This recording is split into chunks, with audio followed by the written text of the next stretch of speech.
Hello, good evening, afternoon, and morning, depending on where you are. Welcome back to the next session of the Creative Bureaucracy Festival. I'm very excited about this particular session because I think it's building on a lot of the topics that has been discussed already. This session is titled Momentum from Reform, so we'll try to dig deeper if the pandemic is creating conditions or new opportunities for reform within public administration. And we will start learning from different scales. We will start with Florian Ramft from the Progressive Centrum, checking what are the possible scenarios in a global point of view after the pandemic. After that, we will welcome Jorge from ESADEC Pol, a Spanish think tank, as well as the Progressive Centrum is as well, he will explain us a bit of what's happening in the particular case of Spain, the work that the ESADEC Pol is doing, pushing for policy reforms, and which are the barriers and the enablers for those changes in the case of the Spanish institutional framework. And we will welcome as well Isabella Longo from Bit Habitat from the municipality of Barcelona, that she will bring us a very, very interesting and unique example how the municipality of Barcelona is opening up for new processes of innovation, particularly to facing and improving the conditions that the pandemic is creating at city level. So we will, as I said, move from the broader scale to the smaller scale, but we will certainly build bridges between those different experiences. And I like to start with Florian. Florian is the head of Program Economic and Social Transformation at the Program Centrum, and he will be sharing the work that they've been doing, that it's also a conclusion of the Progressive Governance Summit that they did several weeks ago, that is building those different scenarios for a post-pandemic world. Let me share the screen, and the floor is yours, Flo. Welcome. Hello, everyone. And Ramon, thanks so much for the introduction. It's a great pleasure to be with you. And I'm really looking forward to this session and sharing views and some of the results that we've done at DPZ, but also having a discussion with our co-speakers here in this session and this evening. So I've been asked to share some of the insights from our Progressive Governance Summit and what they would mean for creative bureaucrats and the agenda of creating a momentum for reform and innovation. So the Progressive Governance Summit came together in June this year, and it's basically a next generation thinkers and leaders platform to rejuvenate the progressive spirit and gain some momentum, and also gather and create some ideas for shaping the future. And this year's summit just took place at the time when we're switching from managing and dealing with the sheer unimaginable consequences of the crisis into a mode when policymakers and thinkers were getting their heads around how to deal with the social and economic consequences of the crisis. And since the PGS is a returning event, and last year we had a great opening speech by the Matthew Taylor and a contribution on the new social contract. And this year's conference, we thought and shaped a scenario process. And this scenario process had the aim of reimagining or imagining 6 possible scenarios that would help us shaping a progressive agenda that could deal with the consequences of the crisis. And if you consider this slide, the idea of the scenario process was to understand the uncertainties that we're going through and develop some instructive scenarios that would help us form and develop a concrete policy recommendation, and also concrete policy areas that would help decision makers in politics and the world of business to navigate through this crisis. And we came up with 6 scenarios. that would be instructive for a world in 2025. I don't want to go into too much detail at this stage, and I highly recommend downloading the paper. But basically, we had developed 6 scenarios. One was called the New Golden Age, where we would now enter a decade with a kind of reviving global multinationalism and institutionalism, with coming up with a new social contract, and with developing a concept and more democratic innovation in terms of dealing with some of the great societal challenges, including inequalities, including digitalization, and other big challenges of our time. The second scenario, called Varieties of Localism, looked into a world where people would retrieve or retreat from the national level of finding solutions to the crisis onto a more local level, and finding solutions at the community level, at the council level, and getting their heads around a more local and community approach to dealing with the consequences of the crisis. As a third scenario, we came up with the idea of a more radical individualism that would have been, that is inspired by the idea that people and citizens cannot cope and deal and disagree with some of the government responses on the state level, and also retreat into kind of their own shell and into a more individual world where they trust the individual more than collective solution. The fourth scenario, called Welfare Technocracy, was inspired by the Southeast Asian responses to the crisis, where it was a very strong state intervention that came at the cost of cutting liberal and civil freedom rights, and which well, was widely regarded also in the public here in Europe as a very effective response to the crisis. And last but not least, the scenario of national populism. There is something where we connected the dots as a continuation of a trend that we've seen after the global and financial crisis, where we've seen a rise of challenger parties, a rise of national populists across Germany and across Europe, and where we would see a further strengthening of the authoritarian position and also of the authoritarian leaders in this crisis. And School Trip would basically be just a continuation of the pre-COVID-19 policy and politics, and yeah, kind of a very simple scenario at last. Taking these 6 scenarios, we thought about how we can come up with ideas and what these different scenarios would imply for a policy agenda for progressives and thinkers and also decision makers. And for this conference and for the session, we have, I would like to propose 3 areas that we see as crucial for dealing with the consequences of the crisis. The first one is the field of democratic innovation. So far, the progress that we've observed as a consequence of the crisis are mainly driven by the exceptional circumstances that come along with. We can call this kind of change by catastrophe, where all of a sudden we find ourselves in digital conferences such as these, where people have started working from home, and where also a lot of public services are delivered through digital means, including, for instance, telemedicine, including the delivery of basic public services. These are things that we've been talking about for many, many years, and that seemed nearly impossible, but all of a sudden this has happened.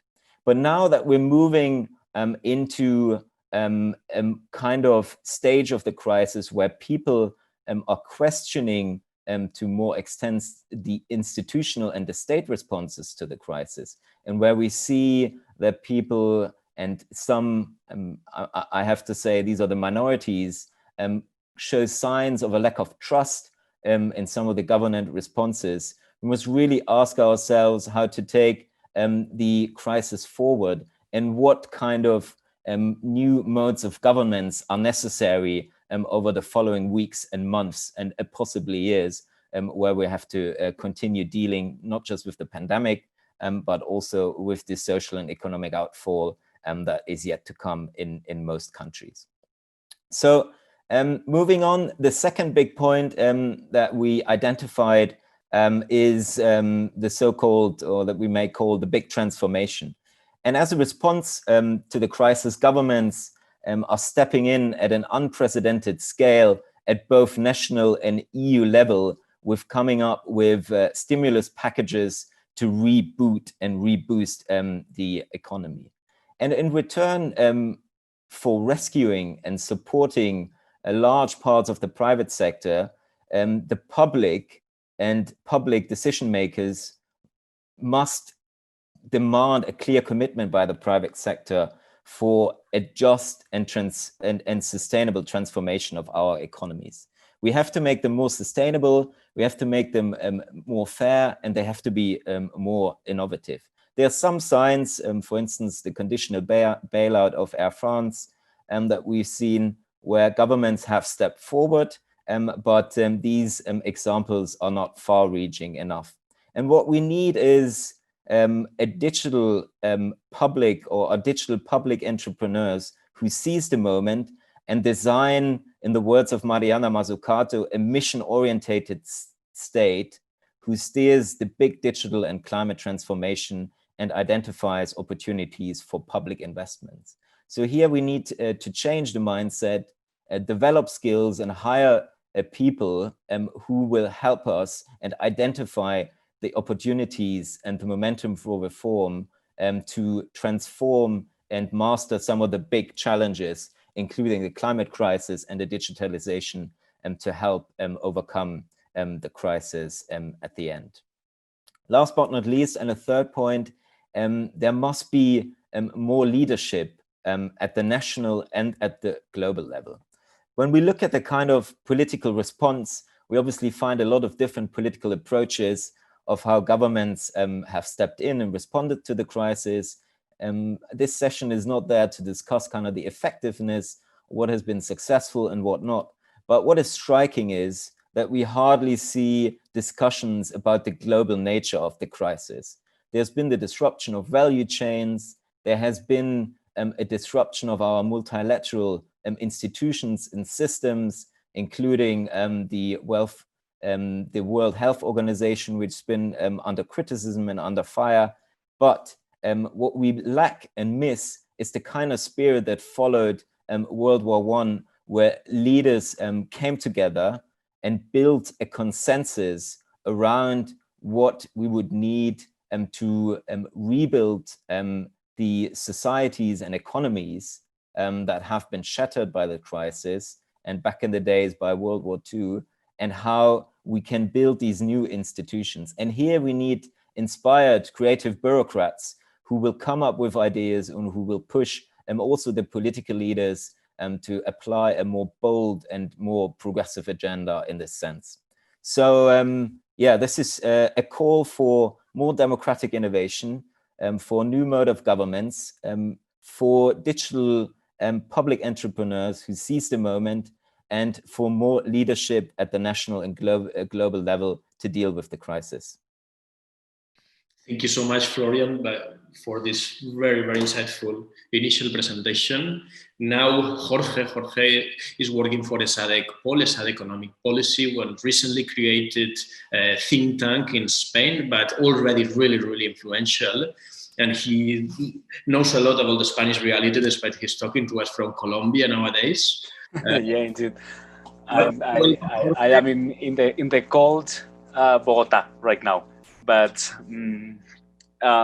yes, and you were saying that we ESADE Policy a recently created think tank, and that's rightly so. We were born, officially born, not of course the project has been ongoing for more than a year, but we were officially born and presented to the public in Spain like 2 weeks before the first quarantine was enacted in Spain, more or less. So we were born with the pandemic in a way, but we had to adapt our operation and the way we wanted to contribute to the public debate in Spain to the new context. And I was taking notes of what Florian was saying, because he used a couple of concepts that has put into words somehow what we are trying to do, which is very fortunate. So what is what we wanted to do, and how has it changed due to the pandemic?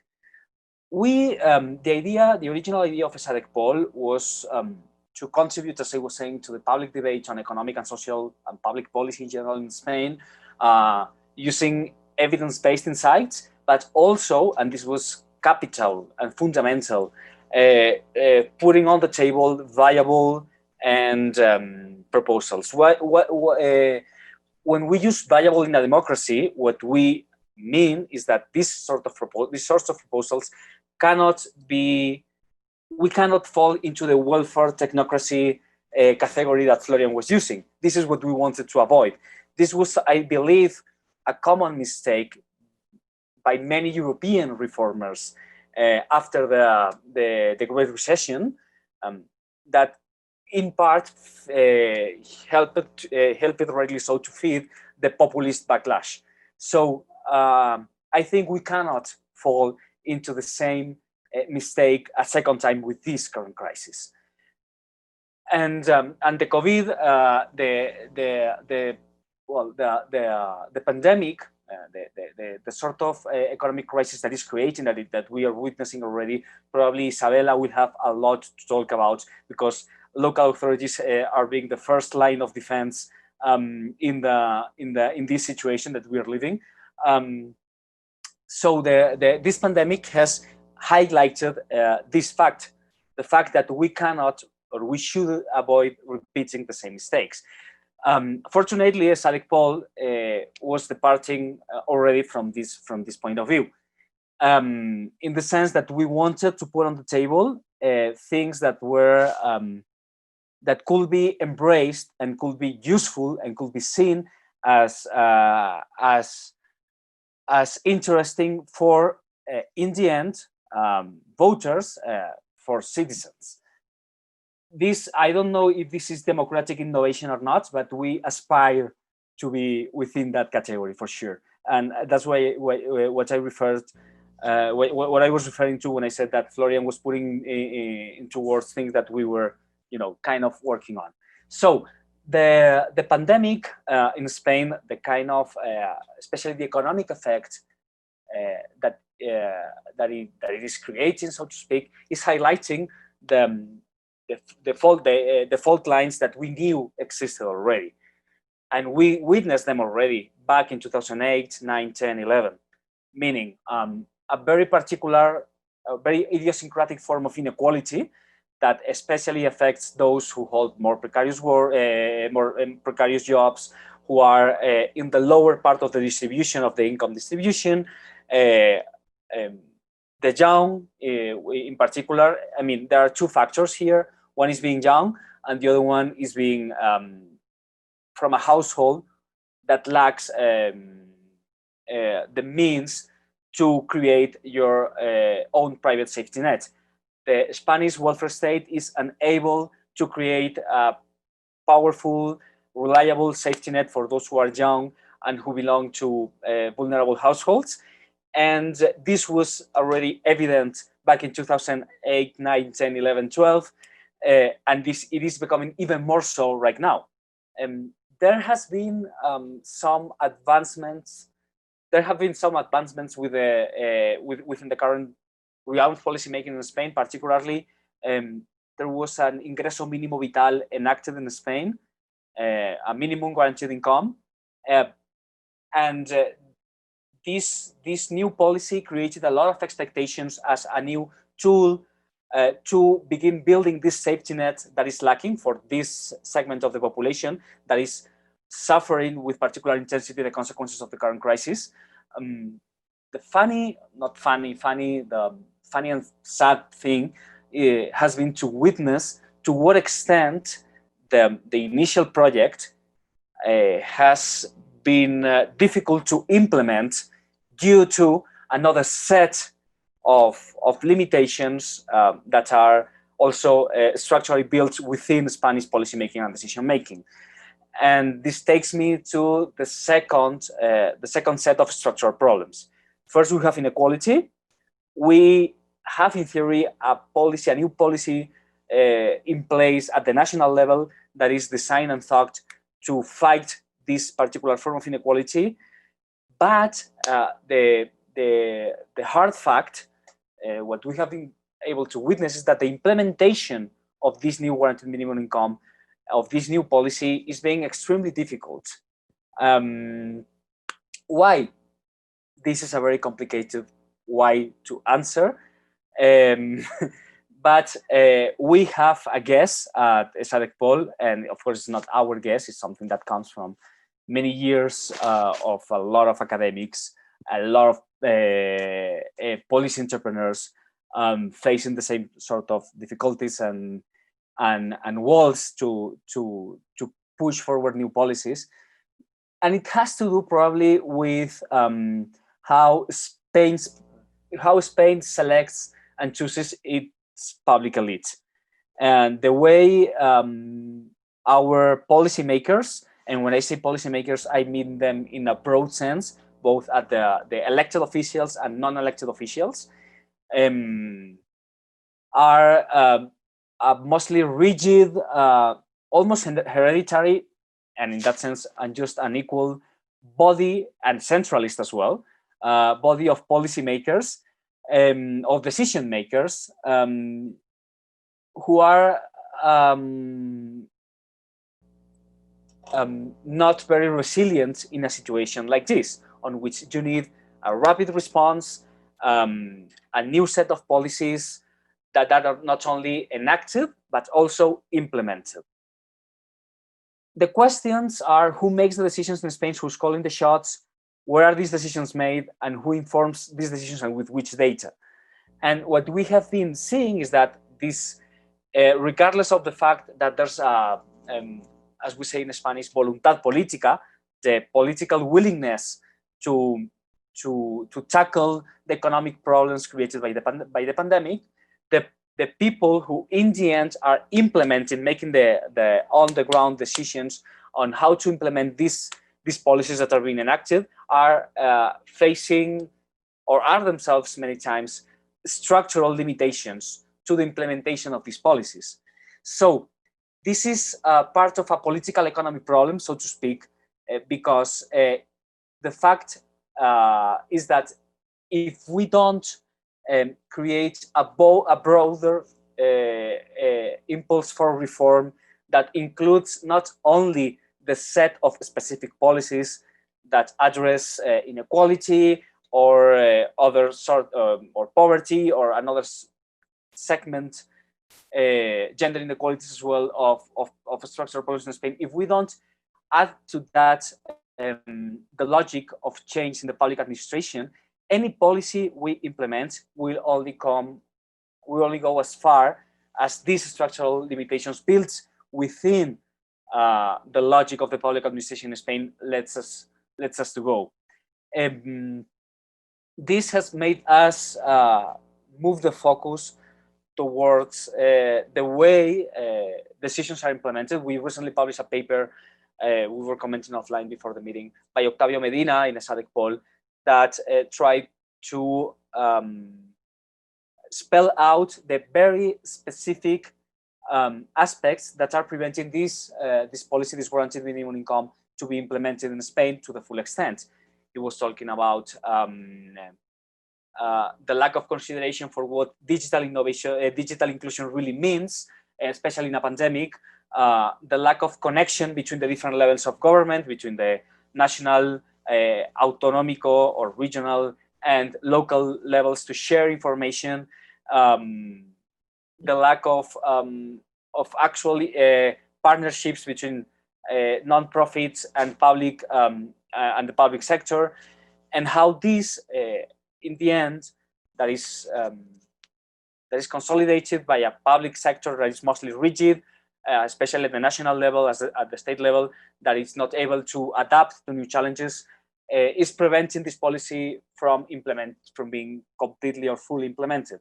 So I believe that what the pandemic leaves us is not only the realization of these structural problems that we knew already that were there in Spain because of the 2008-11 crisis, but also the more specific, the more nuanced limitations that exist within the public administration in Spain that prevent us to implement the policies that we need to solve or to begin solving these structural problems. Yeah, thank you very much, Jorge. I think a lot of people might be reflecting on these problems of rigidities that certain institutional frameworks have, not only in Spain. So we can dig deeper about which are the particular characteristics that you were framing, but maybe like Florian can reflect on how do you see that in other countries. It's good as well how you are pointing out a policy that might be good. So it's something that it's appearing during the festival. No, some ideas that are good ideas are well-intentioned, but because of certain rigidities, they are not working anymore. And that also relates like about how are we avoiding this probable, not really desirable neo-technocratic scenario. So reflecting on the initial presentation by Florian, I think we could agree in which scenarios are more appealing than others. But if there is a particular city, a particular place that has been pushing already a lot from a progressive historical trajectory on this possibility of localism, and now probably as well is reinforced now because we are seeing this city, this crisis acting as amplifier, is the case of Barcelona. So we would really like to know how are you dealing with that, Isabella, as project director of the Urban Innovation Center at the municipality, and how are particularly leveraging the potential of bottom-up innovation and also kind of shaking the institutional framework that allows to open windows from the institutions towards the ideas of the outside. So yeah, please, Isabella, welcome. Like, the floor is yours. Thank you, Ramon. Thank you, Florian and Jorge, for your inspiring presentation. Then later we will have a moment to talk about it. I would like to share my screen in order to explain you which is one of the initiatives that we run from the Barcelona City Council. Just a moment.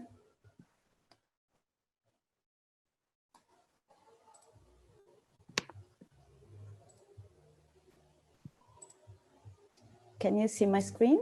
Yes, it works perfectly fine, thank you. Good. So, quick introduction about what Bit Habitat is. Bit Habitat is a no-profit municipal organization committed to promote urban innovation in Barcelona in its social, economic, urban, and technological aspects to face the new city's challenges. We are in charge of the Urban Innovation Center, actually the building that you can see in the picture, a crossroad for the innovation local ecosystem working together in order to find solutions to make cities a better place to live.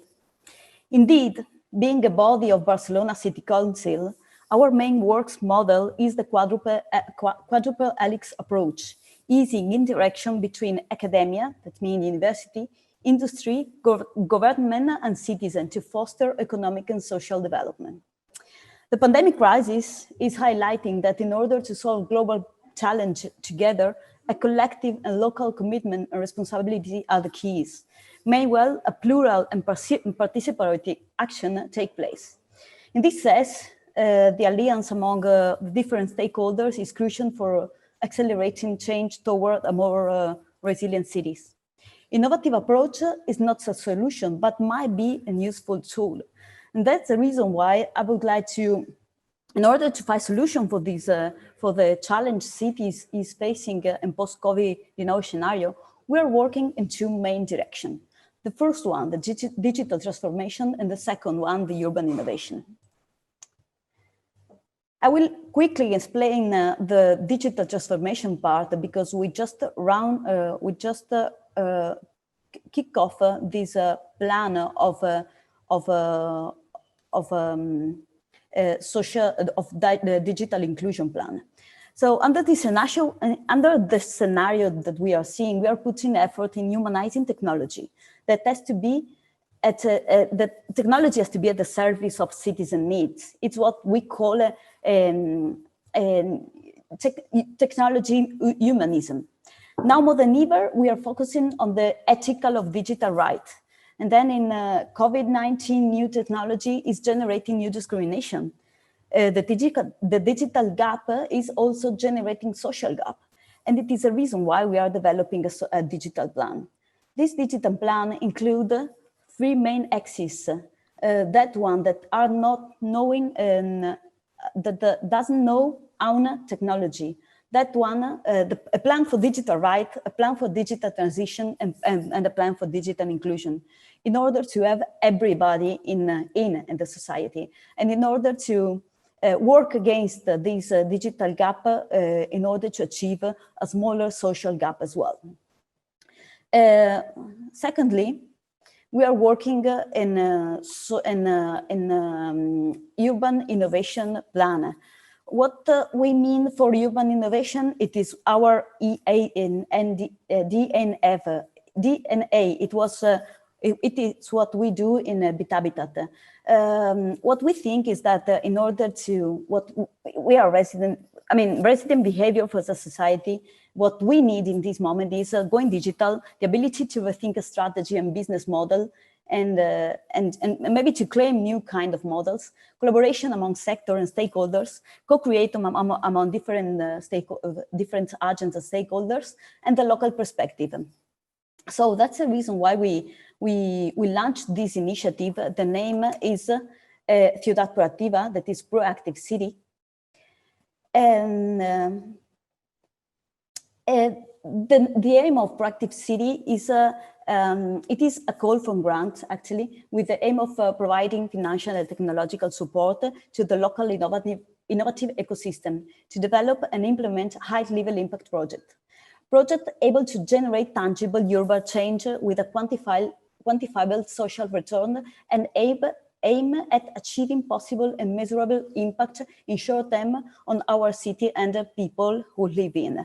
Actually, Jorge, it is a mission-focused initiative, actually based in what is the Mariana Mazzucato speech, but it is like a pilot project that we would like to implement in the future.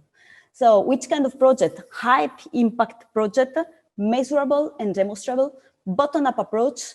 That means what we ask in the grant is not in a specific way what we really want, but we ask to the society what they propose to achieve a more resilient city. And short-term executable, we know that now we are in a crisis and we need to act fast. That's the reason why what we ask in this call for proposal is that the maximum duration of the project is to implement and execute the project is 12 months. And the scale-up approach. And we just explain which are the main urban challenges for us, but then we open up to the society to propose the one that they prefer, and the one that for them is more urgent. As you can see, we have two main challenges: one a socio-economic one and an environmental one that include the local commerce, work, educational and care, culture, creative industry, habits and consumption partner, urban decarbonization, housing and neighborhood. So what we discovered, mainly what we did is that, our main goal was of the call was giving support to innovative, creative initiative with a collective and with a collective approach and willing to achieve real urban positive impact. And but the preliminary results are showing us that society are claiming better quality of life. That is to say, even if, yes, of course, now actually this moment we was deciding which are going to be the project that there will be finally awarded. But what we see is like a big benchmark, like a mapping of what society is asking. It is like a social laboratory. in which we see that there's a lot of initiative that came from like a bottom-up initiative that from the municipality, we don't even know that they exist. And we need to ask like this call to act, to work together to have a better city with this kind of project. Just a few projects like this show up some of these new collaboration that opened. I mean, there's a lot of we see a lot of new like thematic, but mainly a lot of projects talk about the gender right, food sovereignty, healthy kind of living, social inclusion, educational model for be aware about the climate emergency, and digitalization of small retail. So we see that there's a lot of highlight the society are claiming to the government, and that's the reason why we are acting, helping them to develop this project. And that's all from my side. Now, actually, we are in the middle, but there's a lot. We received 200 projects, and the 5 of them would be awarded in order to make them possible. I mean, to be executed. Thank you. Thank you, Isabella, so much. That also connects with other discussions that we have, like, for instance, yesterday about the innovation ecosystem within public administrations. And for instance, Fernando Vilariño, which is the president of the European Network of Living Labs, he was saying that per definition, innovation doesn't work. So we have to be accepting that, like we have to be allowing things that doesn't work, and that is related as well with the capacity of institutions to try and fail, and how risk-averse they are. And I'm wondering as well how it's related to the scale, no? If it's per nature local governments more open to innovation or to change the national governments. But I like, first going back to the initial question, actually, like using the approach of the Municipal of Barcelona, what can other institutions learn from that on the one hand? And the big question, is there momentum for reform? Because we are seeing we are kind of sitting in the middle of a cross of roads. On the one side, we have this totalitarian, technocratic, highly surveillance, and so on. And the other side, we can see institutions that are more open. How do you see this? Maybe Florian, Jorge, what do you want to reflect? Don't be shy, please. Go ahead, Florian. Yeah. No, it's a good question, and I think fundamentally, I think this brings us obviously to something Jorge has said, and the idea, and you're asking earlier, how the situation is here, when it comes to kind of like elites who are driving the change, and I mean, it's slightly different here that there's not so much, or in Germany, there's not so much of this hereditary kind of like legacy when it comes to elites. But I mean, at the other end, Germany is doing extremely badly when it comes to social mobility. It is ranking, or is not doing very well in these ranks. A lot of whether you'll be successful, whether you'll be able to move up the ranks, get a good education, depends on the initial income of your parents and their education. And yeah, so there are similar problems and similar issues also when it comes to this question. But I think underlying all of these, there's the more kind of like fundamental political question and the territory where we in Germany will be moving into probably very shortly, which is who will be paying for all of this. And here I think that this connects also to what Isabella has said, and the capabilities of having the public resources to do innovation, to do kind of like a more experimental approach, and to foster inclusivity at the local, but also at regional and national levels.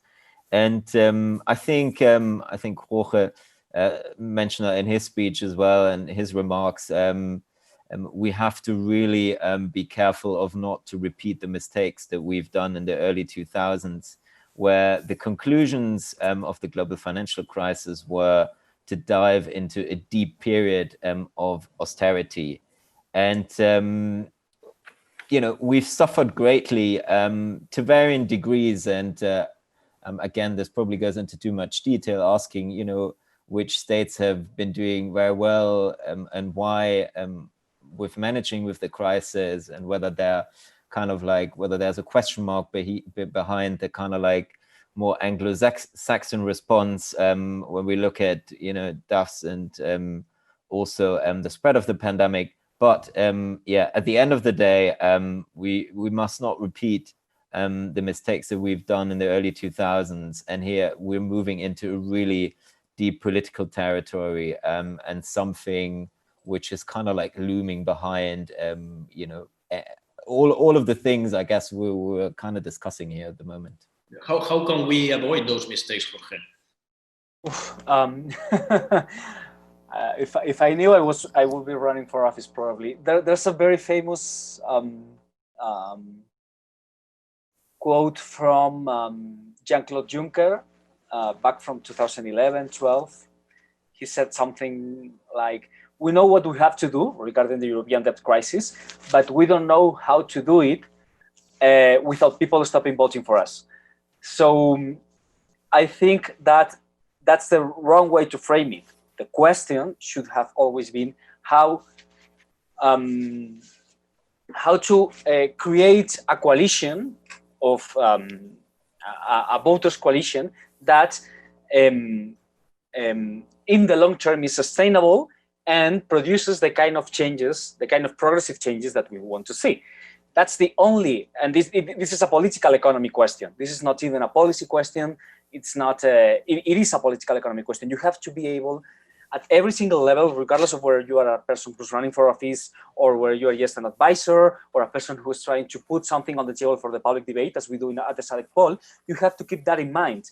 You have to think of the coalition that is going to support this change that you're going to put forward, and why this coalition makes sense, why these people will share a common goal, why will these people renounce to other personal goals in order to get that common goal? Why would people, you know, decide to pay more taxes in exchange of what, and under which conditions? And this is the kind of at least mind frame I'm putting myself into to try to avoid the mistakes that we had back in the day, when we came to the public debate as and I'm using we. I'm including myself. I'm not excluding myself, but I am also using we in a very broad sense, with the Jean-Claude Juncker kind of framework as from the academia, for instance, just putting, yeah, what needs to be done is this, this, and this. No, that's not the right. That's not the right way to introduce yourself to the debate. The right way is, okay, what shall we do? Let's build this together. Let's put the pieces together, and let's try to consolidate coalitions of interests that are sustainable and that are progressive in a broad sense. And then we will have to translate that to very specific questions. And I think the project Isabella was speaking about is a tool to do what I just said, because this is what they were doing, this kind of open framework of being open to receiving ideas and of trying to put that on everyone's minds, of creating a discussion that is informed, that is evidence-based, but at the same time that departs from people's needs and interests and frameworks, is the only, not the right, but the only way to try and avoid the mistakes we made back in 2010, 2008, 2011. It's quite interesting because we are having a really elevated debate about kind of policy decision making at a probably higher level, and I totally agree about this need of building those coalitions. And actually, I think the particular case of Barcelona is quite interesting because probably you feel, Isabella, on your daily work, that maybe just the political situation is really I don't know, really difficult, but also from the outside, and probably most of our audience, the perception of Barcelona, it's the perception is of a big continuity of a progressive approach to cities, no? And actually, there is even an impression that it might be a Barcelona way. And the thing is also, which is the Barcelona way for recovery, and what can other institutions learn from you? Well, first of all, I just can talk about the urban innovation and digital innovation, because in Barcelona, we manage the innovation from different area. That sounds good. I mean, innovation has to be very transversal and very mainstream along all the area of city council. But I would like just to advocate what we are doing, and I think that is something that other city can learn from us. That is, try to make the word public innovation not an oxymoron anymore. I mean, it seems like something that cannot exist. Public institution and innovation, and yes, it can be used in the public administration. And we would like to introduce this common code in the public institution. Honestly, when we launched this initiative, we received a lot of call about different cities that would like to implement an initiative like this, because behind this initiative, there's a room for making change, not only to the cities, but also to the bureaucracy that we have in the administration. That is one of the problems sometimes because of this low speed of the administration. And it's something that we are doing, but we have to start somehow. So we start with these calls for proposal. It is not such a big call, but it is a small call that can be implemented if we receive a very good reaction and output and return from the citizen and the society. What we want to look, well, I don't like to see. I don't like to say what the other can do or can copy for us, but what I really think it's it's innovation for us in the framework of this initiative is the use of open innovation in an institution, a non-linear process, thinking out of the box, a bottom-up approach, and mission-oriented policy that is not easy neither when you have to apply the kind of policy like this, and to be aware that we have different speed as administration. And that's the reason why sometimes I think that this quadruple helix approach is very important, because as long as industry, citizen, and university and public administration work by themselves, we will never make change, actually, because we are working in different speed. And that's the reason why we are forcing these kind of work together, or at least identify common goals and then go to look for these common goals. That is what we are try to foster, try to work in Barcelona City Council, especially in Bit-Habitat and the Urban Innovation Center, that we constantly work together with a lot of different kind of stakeholders. You're muted. Sorry. Thank you, Isabella, so much. And I was asking Florian to which scenario of the ones he was presenting, you can relate what Isabella is now explaining, and also what would be your favorite scenario of the ones you present. Yeah, thanks so much. I guess the scenario that Isabella was kind of explaining or mapping out here was a mix of the empowering, local actors and empowering change at the local level, which has been a trend for a while now, where I think this has been kind of like a consequence of the kind of like a political shift to the right after the global financial crisis, where a lot of, progressive reforms are being blocked at kind of the national level because of conservative governments being in power, but where local leaders have discovered that change can happen at the local level. And I mean, we've seen this very prominently in the response of some of the regional local leaders to Trump's decision to withdraw from the Paris Agreement, where local leaders in California and other states, have stuck to the goals of the Paris Agreement. And I think this is, an example, that, might lead the way of, pushing forward for progressive reforms. But I think this could be combined with, our, obviously favorite scenario, which is, a new, golden era. I mean, we don't want to draw any parallels to the 1920s, but, obviously, this kind of like comes in at very different, levels and stages, and, which has to do with a lot of optimism, which we need in these hard times, which has to do with also, maybe a cultural reckoning, and coming together as Europeans in these times, and also expressing, international solidarity through different means than just political statements of, kind of like which are maybe too technocratic when we say, okay, we've helped out here with the crisis, and we've accepted COVID patients.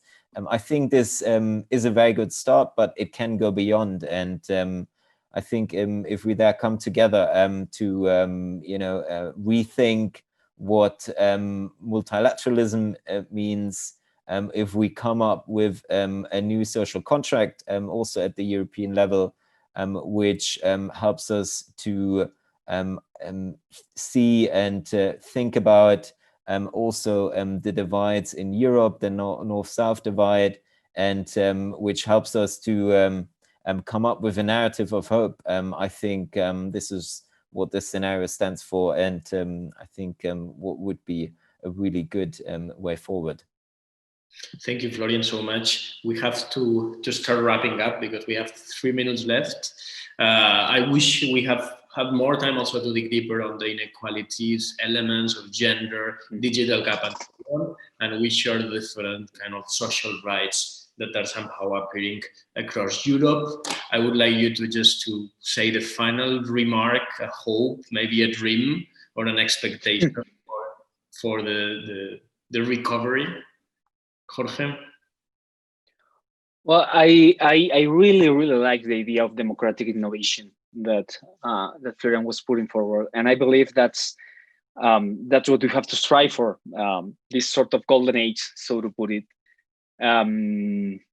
We have to remember that that a shock of this proportion, of the proportion of the pandemic and the subsequent economic crisis, changes people's views, changes people's interests, and has the power within itself of reconfigurate voting coalitions, interest coalitions, attention coalitions, and we have to seize that opportunity as policy entrepreneurs to try and put forward a more a democratic innovation progressive agenda. I think it is possible.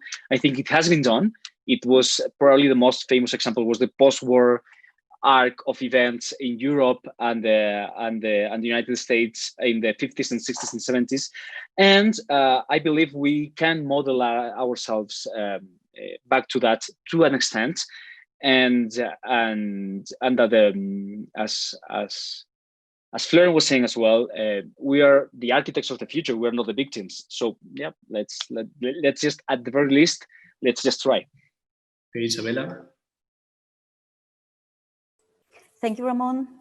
I will have an optimistic vision as well as the one of Golden Age Florian explained at the beginning. I definitely think that it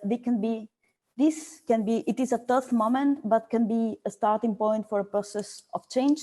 Change are difficult to implement, but we are in the process, so we should take advantage of it, especially because citizens in this moment are much more and more aware about what they need, and this moment of lockdown give a lot of room and give a lot of space to make people more critics and creative about what they want and what they would like. So I really hope something happens. Thank you, Florian. I think I've already, drew out my scenario of hope. Just talking about the golden age, the era of golden age.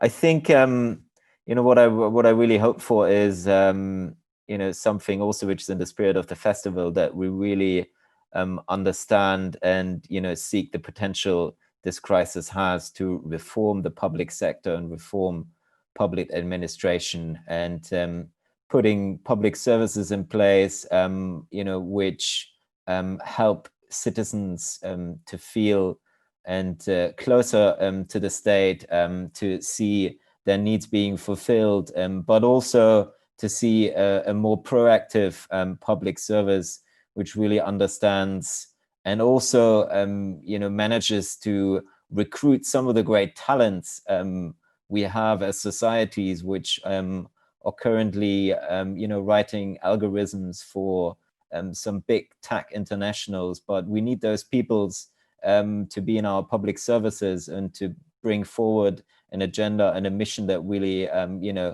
helps society overall. So if we recognize this in this moment of crisis, and if we can convince some of these great minds and public entrepreneurs to join the public service, I think that'd be a very good outcome.